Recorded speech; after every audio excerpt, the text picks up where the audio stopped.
Today we're going to look at landscapes using the drawings of Vincent van Gogh for inspiration. So Van Gogh is very well known for his paintings, but he actually has huge collections of drawings like this one. And the reason we're looking at his drawings is that he has this very kind of lively technique in drawing that we would probably call mark making. So mark making is where you use very particular marks to kind of denote movement or life in a drawing, and he does it in all of his landscapes. You can see here he uses particular marks for showing the grass, for showing walls, for showing buildings. Some of them are more free and some are more tight than others. He uses lots of dots, lots of lines, some cross hatching. And even here where he might use a kind of a vertical line, and he has it closer together in one area than another to show different kind of areas of the grass. Here you can see in this drawing, which is a little like a study for Starry Night, his painting, he's showing the movement in the sky and the clouds. So there's a huge amount of movement and life and vibrancy in these drawings. Here he's using dots. I mean, if you think about how simple that drawing is, he's using lots of dots to show the crops in the field and just a few vertical lines.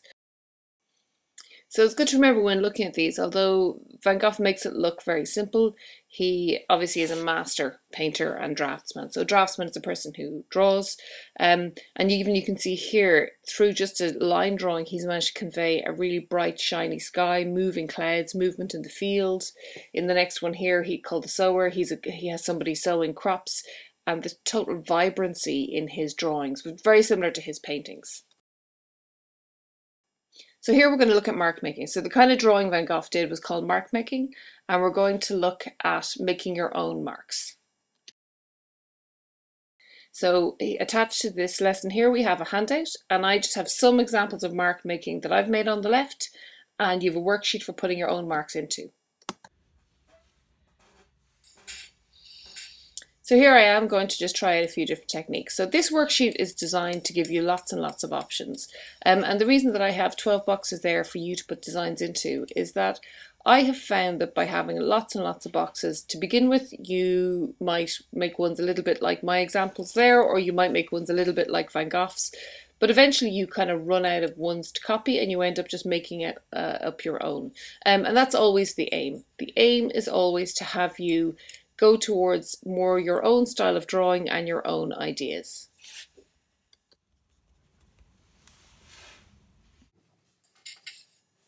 And now I'm going to speed it up a little so we can do this quite quickly. So I suppose the first few that I'm doing there are ones that I would use myself quite often, which is different kind of styles of cross hatching, where I would do kind of probably lots of vertical lines, so lines going from top to bottom.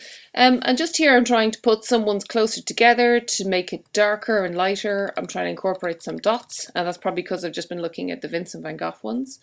Here I'm trying ones with lots of little crosses, and if you put some of those crosses closer together, it becomes a little heavier, more shady, I suppose. It's a little bit like creating shade through pattern. You can see there, they're just like lots of little crosses, and it just creates different kind of patterns and different areas of light and dark and shadow. Okay, so I think I skipped a little bit there, but as you can see there, I was trying some horizontal lines, so lines going from side to side, which is actually not a natural thing for me. Here I'm trying some swirly lines that fit into each other, and I'm just experimenting. The whole idea of this worksheet is to just play with mark making. So mark making is a term that's used quite often and it sounds quite high tech. This is all it is looking at different ways of using your tool, whether it be a pencil, a pen, a marker, a paintbrush, to make different marks and to think about the marks that you're making.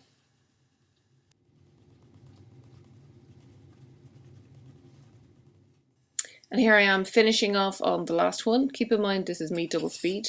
And at the end, this is my sheet that I made. So you can do this just as an exercise to loosen up. What you can also do is hold on to this as an example of loads of marks that you found yourself making. So that if you're in the middle of drawing and you want to kind of draw something in a more interesting way, have your mark sheet in front of you and you can always use it.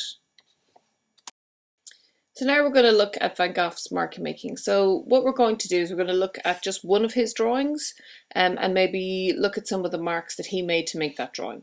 So here's one which is haystacks. I think it's a farm near Arles, and it's just to look at different ways that he showed different parts of this picture.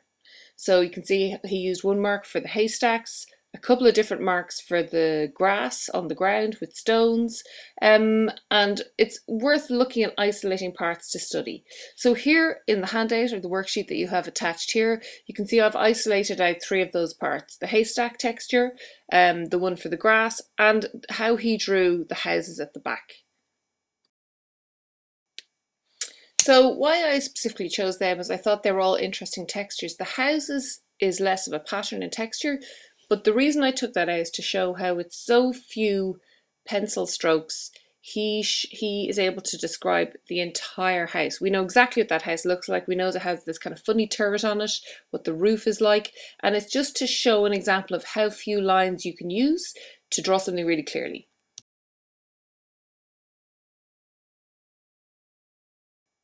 And here's what I did in that handout. So I used that, I'm not going to show you a video of it, but I used that just as an exercise to warm me up, trying some of Van Gogh's techniques and playing around with the kind of mark making he used. Okay, and now I'm going to draw my own landscape.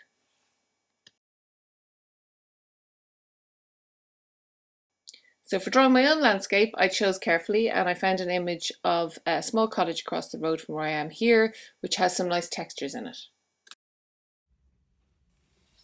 So here is my image that I'm going to use. I'm just going to move it up a little bit so that I can start from the bottom.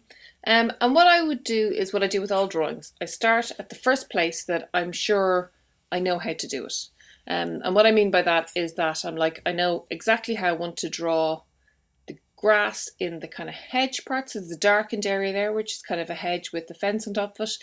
Pretty sure I knew how to do that, so that's where I started. With this, if you want, you could sketch in everything to figure out where things are. I like just drawing as I go and starting with the mark making and drawing in the first elements that are most obvious to me and that I can be sure I know what I'm doing. Okay, as with all kinds of drawing we've done before, you can always change it. So if you draw something and later on you decide something's in the wrong place or it's too big or too small, that your scale is not right, you can always change it. You're drawing with a pencil, you know, you're not cutting this out of stone. So don't worry, I always say just start drawing and then you can fix things as you go.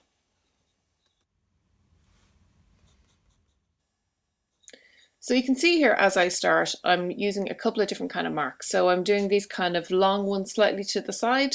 They're slightly vertical, but a little bit to one angle. And they're showing the hedge and shadows in the hedge and grasses. Okay, so from looking at Vincent van Gogh's drawings, you tend to think a little bit like him and want to incorporate a little bit of movement into your drawing. Okay, what you will find from looking at reference and looking at other artists for inspiration, often that artist's work has a little bit of influence on you, but the more you draw, the more you relax into your own style. So looking at really great artists like Van Gogh and other ones we've done in the past, Rembrandt, Frida Kahlo, they're a great starting point for making you think about a different way to approach a drawing. But the more you draw, the more you'll end up drawing in your own style, very naturally. So here you can see that I'm just drawing the first part that I went to do, which was this dark hedge that's in shadow. And I'm kind of using that to decide where everything else in the drawing is going to go and how it's going to fit in. So I'm probably going to fit most of my reference image in. I'd say I might crop a little bit on the right hand side. And I'm just trying to use some of the marks I was experimenting with and try and use the ones that I think are most appropriate for what I'm looking at. So I always find the more you do this, the more you relax into it, the more natural it becomes. Okay. And now I am going to speed it up a little bit just so you can see the drawing, but it won't take quite so long. So you can see here as I draw, I'm drawing in the marks, trying to get everything in the right place. And with the particular image that I'm looking at, I suppose I'm drawing in lots of the shadows that I see first.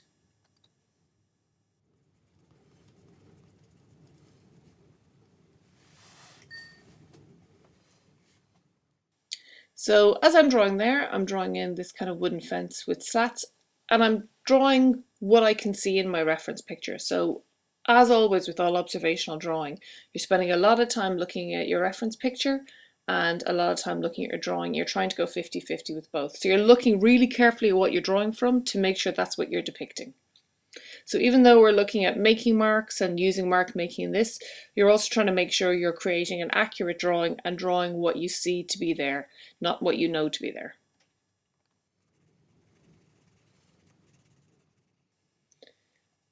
So as with this here, I'm drawing in other elements I can see, which are probably little bits of a stone wall, some of the other slats of the fence going, I think it's going up a stone wall there.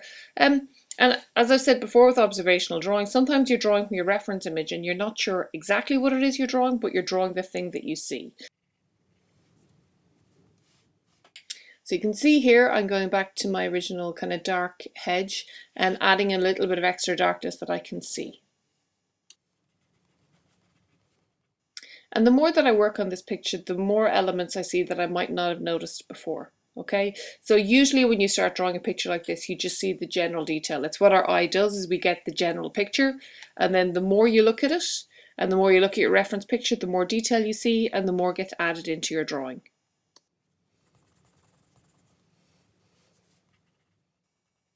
So one thing that's really important when using mark making to draw is to keep consistency. And what that means is if you use a particular kind of mark to describe something, like the kind of line that I'm using here for my dug beds in the garden, you need to keep using that same mark throughout your drawing to describe the same thing.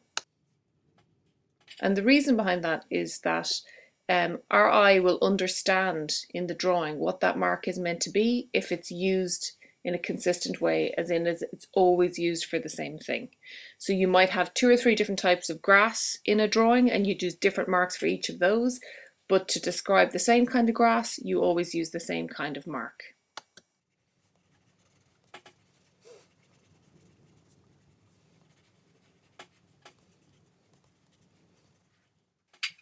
So what you should notice is that the longer you draw, the more your mark making becomes your own style. So at the beginning you're looking at someone like Vincent van Gogh and probably copying a little bit the way that he drew, but the longer that you draw for, the more it becomes your own.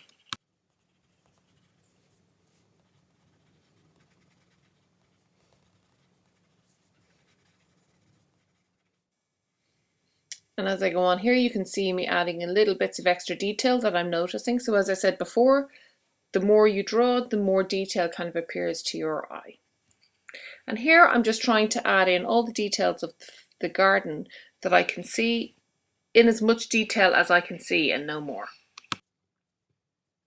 It can be really tempting sometimes to add in parts that you know are there that you can't see.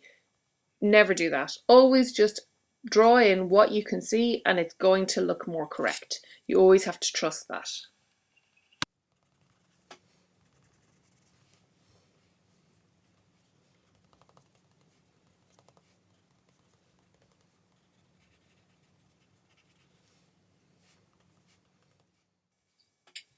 So now I've probably got most of my garden done. I'm going to start drawing in some of the other bits I see around. So the grass that I can see on the bottom left of my reference picture there is quite different in texture to the grass that's in the hedge. So I've come up with a slightly different mark for that that's much closer together, and I think it's describing what I see much better.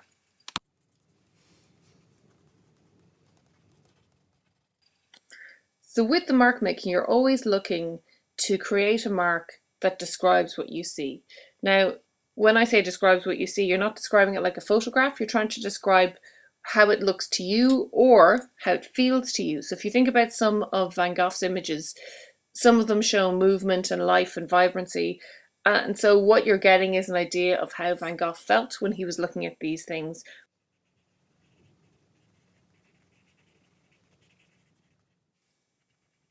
Sometimes that's a hard thing to explain and put across, but really what I'm trying to say is that you can include, I suppose, movement and life, and think about Van Gogh's drawings there where he had the sun and he showed sunshine and moving clouds.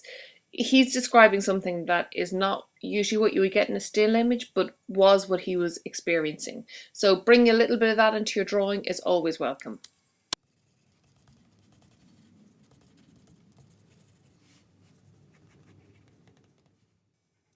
So always remember when watching this that I have this at double speed, so it's just a sped up drawing to make it easier for you to view and a little less dull to watch it over such a long time. And you can see here I'm starting to draw in other elements like the house. So with the house, I am actually just drawing in the first shaded parts that I can see, which in this case is the gable end of that little cottage. And what I'm finding is by drawing those in, it's helping me to get a bit, to show a little bit more of my fence.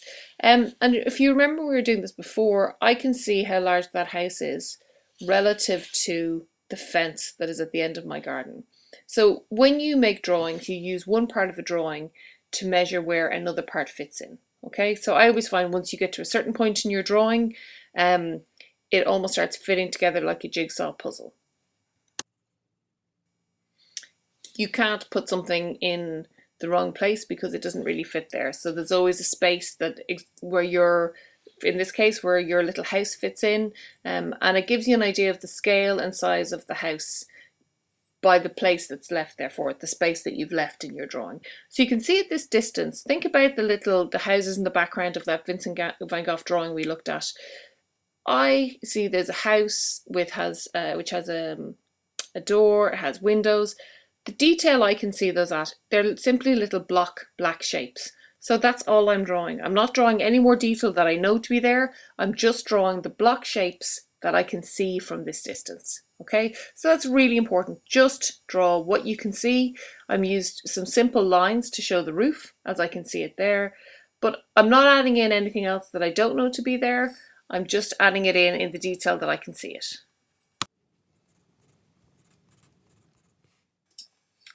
So at this stage with mark making, a lot of my background elements, I can't see much of the texture. So the texture is like all the shapes and shadows that you can see, in a surface. So at this distance, I'm really only seeing a little bit of the shape of fields. I actually can see some houses in the top right hand corner behind my little cottage.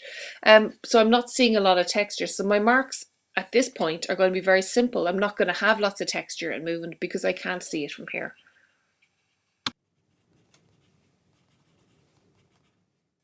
So just talking there about drawing what you see, that really is the basis of all observational drawing.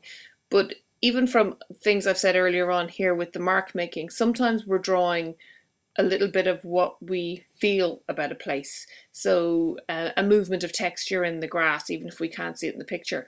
So mark making with doing this kind of drawing, you're using observational drawing skills, but you're also using the mark making to express, I suppose, movement and emotion. So it's a little bit different to regular observational drawing, but you're still using your eyes to see things. You might just be drawing things in a slightly different way.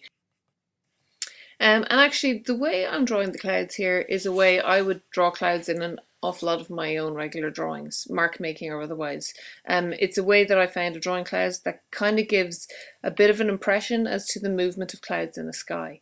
And living in Ireland, we are really lucky to have constantly moving skies. And I know sometimes that means rain, but it actually makes for really beautiful landscape drawings and paintings.